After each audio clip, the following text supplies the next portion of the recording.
Value of m for which system remains at rest.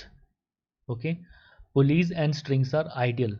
ठीक है, तो यहाँ पे ठीक है, अगर इसका देख लें कि तुम्हारा ऐसा कि 20 kg इसका वेट है और यहाँ पे 10 kg और यहाँ पे m kg है जो कि तुम्हारा ऐसे स्ट्रिंग के साथ अटैच्ड है। तो यहाँ मान लेते हैं इस पर तुम्हारा T1 टेंशन फोर्स काम कर रहा है।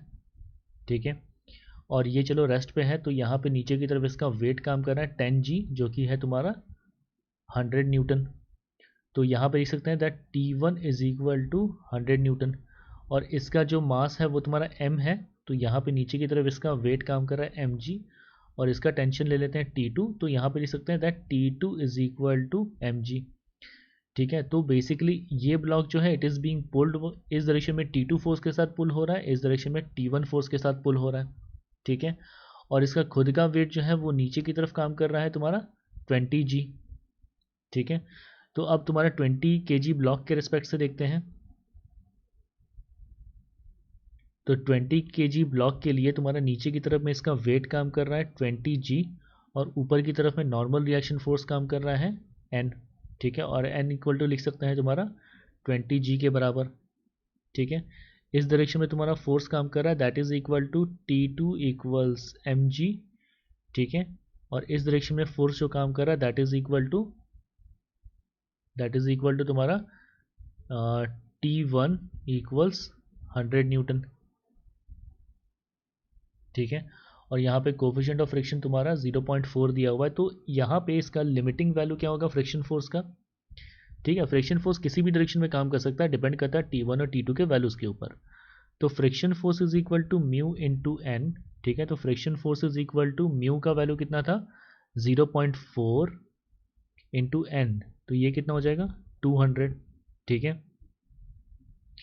तो ये गया 10, तो ये तुम्हारा आ गया 80। तो फ्रिक्शन फोर्स का लिमिटिंग वैल्यू जो काम कर रहा है that is equal to 80 newton. ठीक है, तो अब यहाँ पे ठीक है T1 इस डायरेक्शन में काम कर रहा है। तो बेसिकली देखो यहाँ पे कुछ सिचुएशन ऐसे आ सकता है कि हो सकता है कि T1 is equal to T2।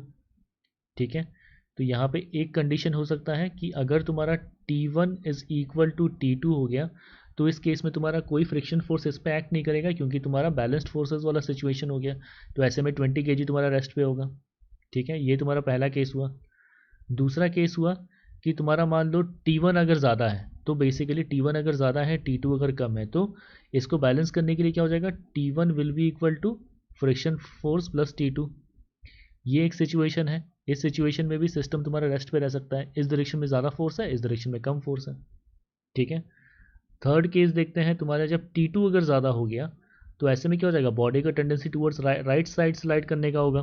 तो ऐसे में तुम्हारा फ्रिक्शन फोर्स तुम्हारा क्या करेगा, फ्रिक्शन फोर्स तुम्हारा टुवर्ड्स लेफ्ट काम करेगा। तो उसका इक्वेशन लिख सकते हैं that T2 will be equal to left side friction force काम करेगा तो तुम्हारा हो जाएगा T1 प्लस F। ठीक है, तो अगर T1 is equal to T2 हो रहा है तो इस केस के लिए M कितना हो जाएगा, M इज इक्वल टू इसी के बराबर होना है फिर ये 10 kg। ठीक है, अगर T1 is equal to F plus T2 second case के लिए सॉल्व कर लेते हैं। चलो,